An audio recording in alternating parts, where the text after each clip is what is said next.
£3 at the door, our hearts pounding out of our chest. They found our hiding spot. Get down, shut up! We wait for the inevitable. Nothing. False alarm. £3 more at the door. Let me in quick, she said. We opened the door and bolted back shut. Mary, what you doing? You're trying to get us killed, we said. He's gone, she said. What do you mean he's gone? I didn't stick around for the answer. I took the bolt off the door and I just bolted. Sprint into the tomb with a million thoughts sprinting through my head. John flies past and beats me there. I catch up and John's just standing there, gobsmacked.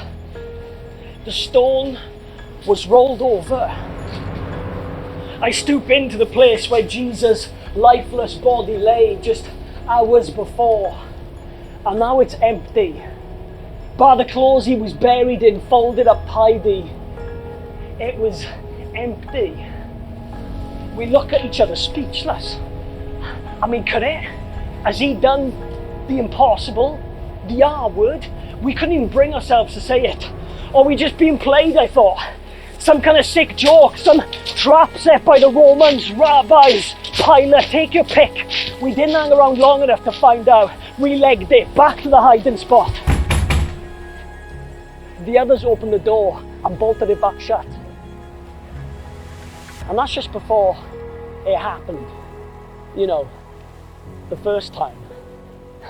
Should have seen our faces. I jumped out of my skin. We told Thomas, he wasn't buying it. Till a week later, it happened again. Should have seen his face.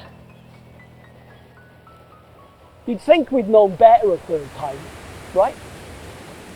After things settled down, we go back home to Galilee. So we're down Tiberias Sea, right? There's me, Nate, Tom, James, John, the Zebedee boys. It's pitch black. We're 100 yards out, fishermen right in our sweet spot, trying to make a catch, feigning abysmally.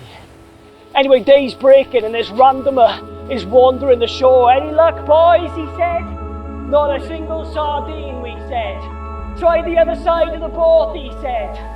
So we cast our nets the other side of the boat, and what do you know? So many fish, not even Matt the Tax could count them. It's him, said John. Well, what are we doing, faffing about with all this fish, I thought. I dive straight in, splash, head down, swim to shore. I get there, and he's lit up this barbie. How'd you get on with the catch? Any joy, he said. Bring him over here, plenty of room, he said. I look round and see the boys dragging out of the water what must have been the biggest catch I'd ever seen. Anyone for breakfast? He said. So there we were, stuffing our faces with fish sarnies, just staring at him. We knew it was him, but no one dared ask. After breakfast, he asked me if I loved him 3 times.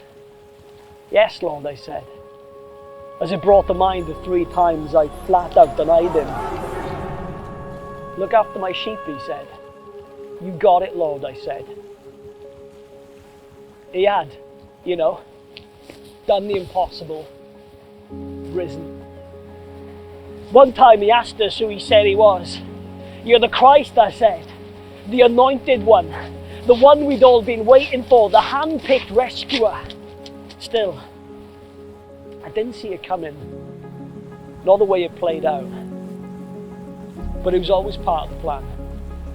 He came to bear our brokenness to his breaking point.